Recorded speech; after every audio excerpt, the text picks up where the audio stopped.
Hi guys, welcome to the Plot Guides. We're your guides, Brian and John. What's up? How's it going, And Brian? Hey, it's good. How are you? How are you today? I'm right. All right, awesome. What are we doing today? Today, for the episode, we're gonna be talking about an interesting anime called Jin Roh, The Wolf Brigade, Mm-hmm. and it's a 2-hour anime movie, and it was it's released in 1999. So about 19 years ago, a long time ago. Mm-hmm. And this anime is an anime about. Wait, laughing? You thought it was gonna be fucking werewolf cops. Yeah. Okay. You thought it was gonna be werewolf cops 2 or some shit. Like. Okay. So when I first this is what happened, right? When I first fucking watched hilarious. this anime, when I first heard the name of this anime, I'm like, wow, the Wolf Brigade. This is freaking cool. It's gonna be about werewolves. To be fair, the Chinese name of it said man wolf. Yeah. That's a literal translation, like man wolf. Yeah. So I thought, based on, and you look at the costume, you look at the posters, it's this like, guy. okay, with this glowing mo- red eyes with giant moon behind Yeah, him. and he's like, when he takes off the mask, he's gonna be a werewolf with big teeth. And I'm like, oh, this is gonna be awesome. So I went in with that expectation. I'm like, okay, this anime is gonna be about a lot of action, a lot of killing, a lot of shooting, Jumping around, explosions. firing machine guns, both hands. Yeah, While like screaming like a wolf. yeah, like a Transformers movie. Jesus. Just a lot of explosions everywhere, werewolves coming out of nowhere in the night. Dude, didn't you realize this was directed by Mamoru Oshii? No, I didn't. You didn't know the guy at all. I didn't know him at all. Ghost in the Shell. No, I Okay. didn't know that Okay, before. you didn't know his reputation then. No, if no. you did, you'd know this is gonna be slow paced. Actually. Yeah, so I went in with the wrong expectation. Right? So then when I watched it, I'm like, dude, first time I watched it, it's kind of slow. It's kind of boring. Right? I'm like, I'm not really feeling it. My first watch, I was thinking, he's just going through some PTSD stuff. You know, he killed a girl, and then he just feeling bad about it for the whole thing. And then afterwards, he ends up killing her, and then oh guys, oh shit, I gotta say the spoiler. Okay, guys. You didn't say it right, anyways. You didn't spoil nothing. So in this episode, there's gonna be a lot of spoilers, and this is just a disclaimer that Yeah, if you haven't watched it yet, please close this right now, watch it, and then come back. yeah. Anyways, yeah. Anyways, continuing. Okay, so that was my first watch, and then I had a second watch, and there's actually a lot more to it. We're gonna talk about it. And we're gonna talk about it. But first, let's talk about a little bit about the summary of what's going on. So Jin Roh is set in Japan, and it's based in an alternative timeline where Germany. Yeah, so Japan actually is on the side of the Allies, and then Germany wins the war. And so instead of American occupation, we get a German occupation. Yeah. And you can see it in the costumes and the guns and the other, like even the cars that they use are German. Yeah. And so what's happening in this alternate timeline is there's a lot of unrest in the city. There are people fighting for power, and these people, there's two groups, okay? One group is the local police, right? The local police. Yep. And they're not good enough to handle the civil unrest going on. yes. And then the second group is the Capitol Police, which Capitol is Police. introduced for additional security to secure Tokyo against the anti-government protesters. mhm. And a special section of this is the special forces called the Kerberos. Kerberos, which Kerberos. I think is Greek for Cerberus. Oh wow, that's cool. So when you see Jin Roh and those guys with the awesome suits and the red eyes, that's the Kerberos force. Yeah, that's right. Yeah. Right. And so they're fighting for power, and then there's a plot within the story to actually combine and unify the forces, the Capitol Police and the local police. But the local police only agrees to this situation under one circumstance, which is they don't want the special forces. They don't want the Kerberos people. So what happens is they try to kick out the Kerberos by setting up and framing one member of the special units. Right? The and MC. the MC, and destroying the reputation of the special forces. And they do this because why do they want to kick out the special units? Is it Because Japan's actually starting to stabilize, and Oh. here, like, the civil unrest is changing. It's shifting less on actual violence to, like, anti-governmental conspiracy, and the officials for these organizations realizes it, and they go, we need an organization that can do counter espionage. Like, the current local Capitol Police cooperation isn't enough. We need to fuse these into a single organization under a single command to be able to deal with the new threat. But they considered the special forces to be too dangerous, Mhm. and the people trying to talk the deal wants the special forces out before they're willing to merge the two. And that's where our little plot comes in. Mhm. That is kind of the center of the story for this movie. Yeah, so there's more than meets the eye with this story, and it gets really deep in terms of the politics and essentially who's who in this anime. There's a lot of Japanese and they don't hold it back. There's no exposition, and you're just a fly in the wall watching these politicians talking it out. If you're not familiar with Japanese politics, it could be hard to follow. John, you know one thing I noticed while Mhm. watching this? Mm-hmm. The military people, they don't really have any control over. When I say military people, I mean the people like the foot soldiers. Uh-huh. They have no control over what really goes on. No, of course not. They're the grunts. They're the grunts, and whatever they do, they're subject to the people above, That's which is and nothing shows more than the scene when, after Fusei, the main character, Uh-huh. doesn't end up shooting the girl he's supposed to shoot in the sewers, Uh-huh. and she gets to pull the bomb off. The military commanders, they have a meeting either the next day or something, and they kind of discuss what happened last night, Mm-hmm. right? And it's just It's a round table interrogation of the guy. yeah, and really like this guy, like he made a decision based on what he wanted to do, and then just the upper command, they don't really care about it. Care about what? Like they don't show any consideration for him, and I guess they're not supposed to, but like it really, it's really tough. It's really tough to be in the military as a foot soldier. Yeah, not only that, but this is kind of Japanese culture where this kind of interrogation. There's not really any sort of back and forth.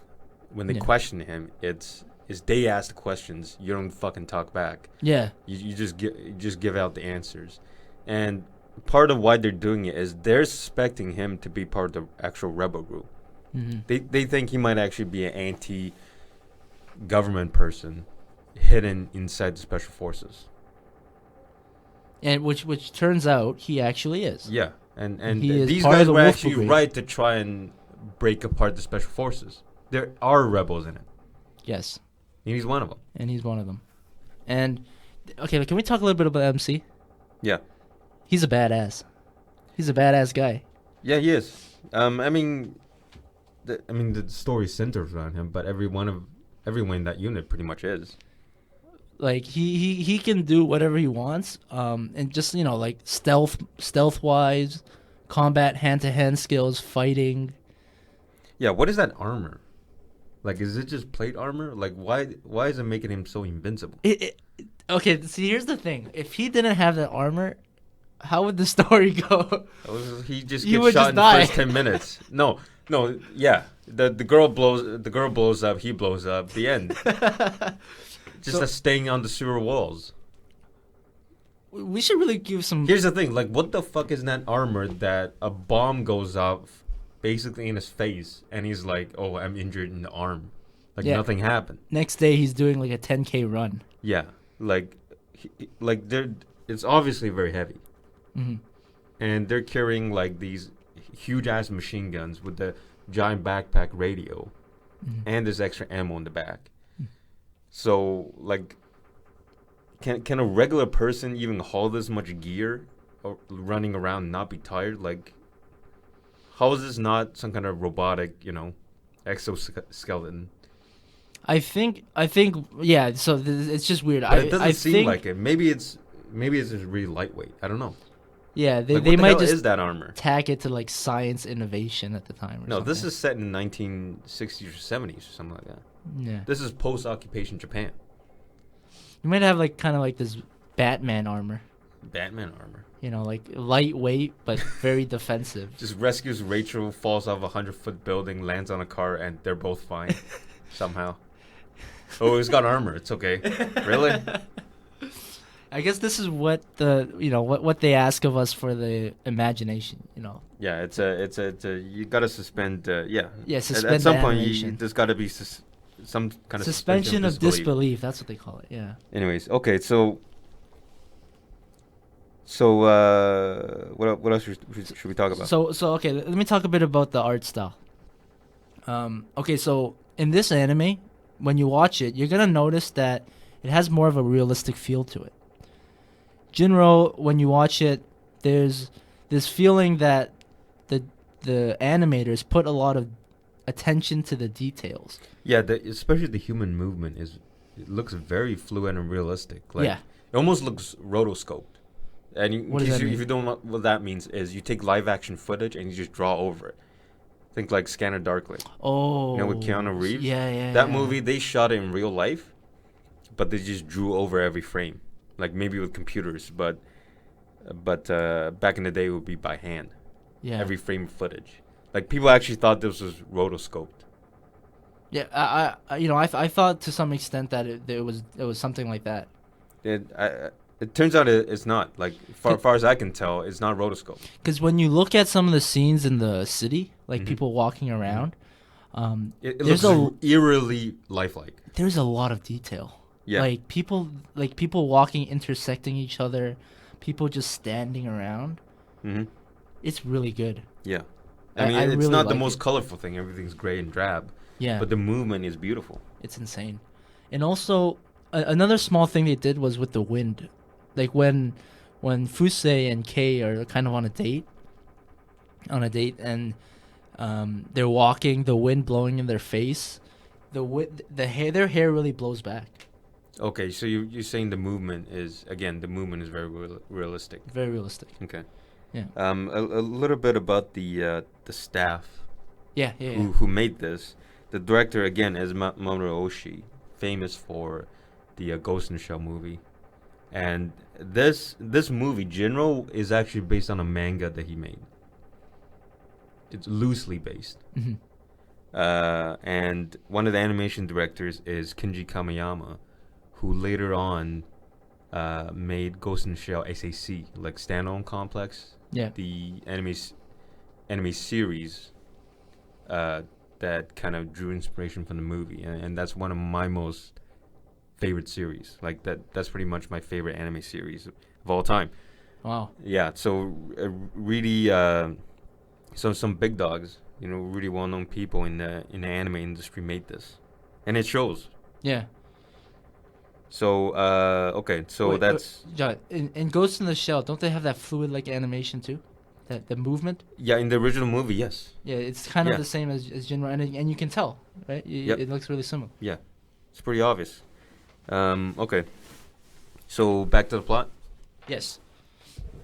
So they're getting interrogated, and Fusei's getting interrogated, and then what happens is they end up framing him, so that they can discredit the special forces. And Yeah, so the way they do that is they have a girl who died. They have a person that looks like her, right? Mhm. And this girl is supposed to get close to Fusei and end up giving him a bomb as a framing situation. yeah, they set her up in the cemetery, in the funeral place that they know he was gonna visit. Yeah. And so she was there looking. She bears physically she really resembles that girl that blew herself up. Yeah. So they set it up, and this is the local police and the Capitol Police trying to do the deal we're talking about. She's trying to get close to him, and when they've gotten close enough, she arranges a meet. And when they meet up, it's gonna be set up like she's giving a bomb to him, like he's one of the rebels. He's one of the terrorists involved in anti-government plots. And then that scandal that somebody in the special forces is actually anti-government is gonna help destroy that section The of special police. forces, Yeah. the Kerberos. Yeah. So, and the silly part about this whole thing is, the guy who's behind it, one of the key figures, is Fusei's friend. Yeah. Is Fusei's friend who's They went through the academy together. They went through the academy. They went through a lot of history together. That John, that's kind of like if if we go to school together, Mm-hmm. and then I backstab you in the future. Mm-hmm. But then it turns out I backstabbed you. And it turns Well, out you're trying to backstab me. and it turns out, yeah, you backstab me as Fusei does. Fucking Dragon Ball Z teleports behind the guy. The guy Help me, actually help me, teleports behind you. Right? So that's kind of a shitty thing to do. Yeah, but that's the whole point of the movie, isn't it? Yeah, everyone is like, okay, so yeah, like you said, who's who, right? When they go through when you go through the analogy of a Red Riding Hood, there's Red Riding Hood, and there's the wolf, but throughout the whole thing, You're wondering who is Little Red Riding Hood, who's the wolf. yeah, and you can see that in Henmei too, Fusei's friend. Here's the thing: in one of the scenes, Kay, the girl trying to set Fusei up, is quoting Little Red Riding Hood. In a lot of scenes. Yeah. And in one of those scenes, we get a shot of Fusei, and then it kind of dissolves. Like, the fact that Fusei's in the shot while she talks about it makes it sound like he's Little Red Riding Hood, and she's the one trying to trick him. And we can kind of see that. But at the end, it gets flipped. Yeah. So this is a good point to talk about what really happens. Is she's trying to set him up, but he takes out everybody who were stashed inside the museum trying to catch him.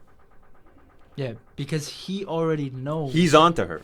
He's onto her. He's actually part of the rebels, and they looked into her background and figured out what they're trying to do. And now they actually lured these police guys trying to set this thing up and kill them all. And then now they've got the girl, they can actually use her as a pawn to trying to create a scandal that's going to help them take down the government. Yeah. And so she actually played it into their hands. Yeah. But in the beginning, it felt like she was actually, it felt like the rebel group was being played. Yeah, Fusei was being played. Fusei was being played. Yeah. And so you don't know. So with Fusei, you don't know. You don't know if he's the wolf or if he's the Little Red Riding Hood. You find out in the end. Yeah. Right. But you do get a sense that he is a wolf also in the beginning. Yeah. Well, First of all, he's part of the mm-hmm. He has the suit, and then he has the glasses and all that thing. And then there's a scene where he's where they're narrating about Little Red Riding Hood, the story, and he's saying the parts of the granny who's actually the wolf in disguise. Mm-hmm. So that gives you a sense that he might actually be the wolf too. Mm-hmm. Right? So it's interesting. Yeah. Here, okay. Little Red Riding Hood, that fairy tale, it permeates the movie. It's like half the movie is it feels like half the movie is like either imagery of the Little Red Riding Hood, either has that or has some kind of audio cue involving Little Red, like, because you see Kay wearing that little red jacket all the time. Yeah, all the time. The bomb carriers in the rebel group, they're nicknamed Little Red Riding Hoods. It's always girls, right? And she's like quoting the story to like it's the main theme basically. Yes. And Okay, what do you think this story means in the context of this movie? I think it really shows you that you don't know who's who, throughout the whole story. Like when you look at Henmei, right? I Mm-hmm. go back to Henmei because I'm interested in his character. Mm-hmm. He used to be he used to be friends with Fuze, and then he ends up backstabbing him, Mm-hmm.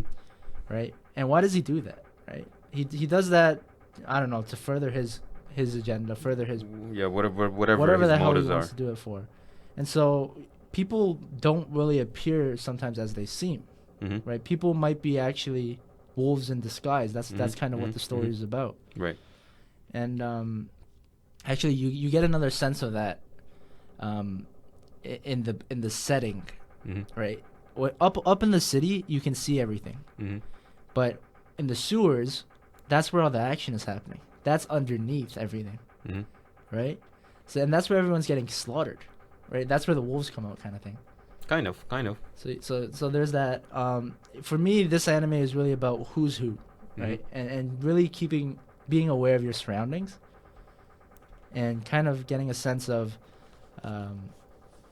you know, there's a saying: keep your friends close, keep your enemies close. There's a lot of possible interpretation to that fairy tale. Like, the most obvious thing is, oh, it's a cautionary tale to little girls, don't talk to strangers. You get in trouble. Because in case anybody needs a reminder for the story, Little Red Riding Hood is taking food to her grandmother. She gets waylaid by the wolf, who tells her to go on a lawn path so he can cut ahead, eat her grandmother, dress up as her, wait for Little Red Riding Hood to show up so he can have 2 meals. Because this guy's greedy. And so, on the surface, it's just, tell young children to not talk to strangers, keep them safe. Yeah. I mean, another possible interpretation is, this is a sexual thing. Like, it's a tale you tell young girls to avoid suspicious men. Yeah. Because, I don't know, maybe her red dress symbolizes menstruation, like, whatever. Like, there's all sorts of crazy stuff you can read into this. Huh. But I agree with you. Like, because in the story, Little Riding Hood, the girls is obviously the victim, and the wolf is the wolf. That's the perpetrator. The Little Red Riding Hoods, they just bring the bombs to people. Right? Yeah, That's their main goal. See, that's one of that juxtaposition is kind of symbolic of the whole point of the movie. Is people are not just Little Red Riding Hood, and they're not just a wolf. They're both, Mm-hmm. right? Because Fuze is getting tricked. In that context, he's a Little Red Riding Hood. They're trying to set him up, but he's also, putting the spin on them. He's also the wolf. He's both. He's both. And Kay's both. Yeah, she appears to be the wolf in the beginning. Ain't nobody in the movie is a pure victim. Yeah. Everyone's getting played, and they're trying to spin a game on others. So there's no like who do you think is the good guy in this movie? See, that's a loaded question. I don't know who would be the good guy. Yeah, It's because there's no obvious good guy. there's no obvious good guy. I want to believe it's the rebellion. The rebellion, but here's the thing: how do you know the rebellions are the good guy? The rebels are the good guys. Think about the opening scene when the government is trying to hold back the protesters. Now, is the government like?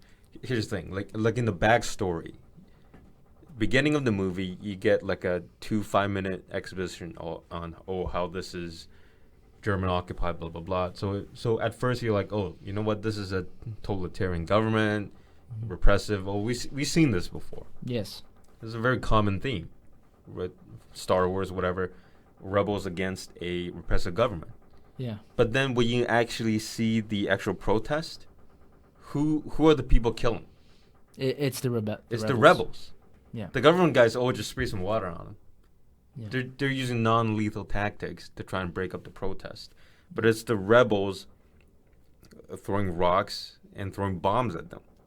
So who's the wait a minute? Who's the good guy and who's the bad guy in this?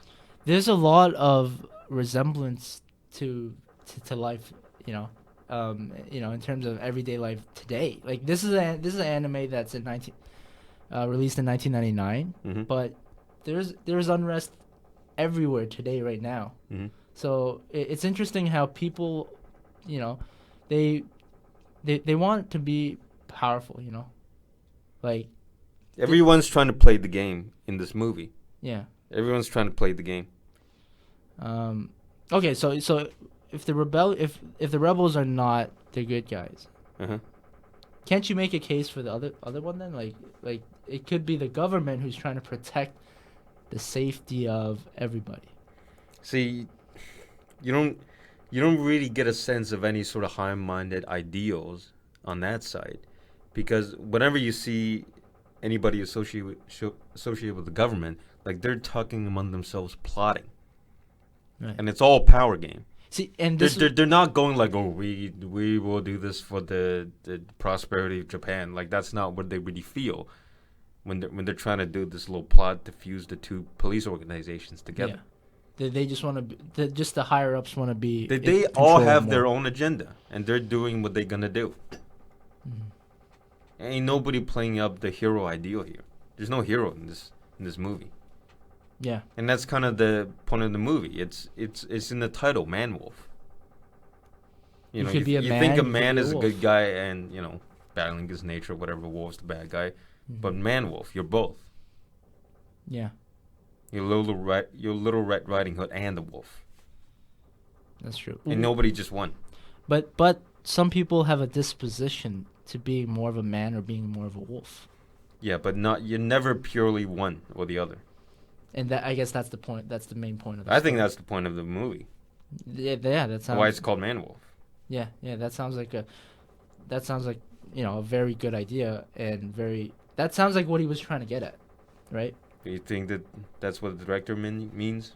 Yeah, man wolf. Instead of werewolf cops. Instead of what I thought, which was like, takes off the mask. It's like freaking Underworld. Okay, I want to put you on the spot a little bit. You were reading an art. You were reading. No, I was trying to read it. I never got into it. You never got into No. it. Okay, it's crazy. They have scholarly articles on this anime movie. Yep. Right, and if you guys have read it and like to comment about it, shoot us an email. Like that, I'd be really interested to hear about it. Or just read it yourself. Or read it myself. What do you have against reading, Brian? Reading is hard, man. Reading is a difficult task. Because it makes you sleepy. It makes me sleepy. That's what I do. That's what I do to go to sleep. Oh, Jesus. No, without it. Don't you just watch YouTube videos until you pass out like everybody else? I've been really getting to chess streams. I've been watching a lot of chess. Yeah? Chess stuff. Yeah, it's weird. So yeah, All right. what else you got for us, John? Yeah, the alternative history is really interesting, but it still manages to have a historical backdrop because anti-government protests actually happened in Japan. Like there was a period in the 50s and 60s where anarchism and communism was really popular, and there were a lot of student protests. So the setting to this movie actually has a real world basis. Mm. But obviously the German occupation is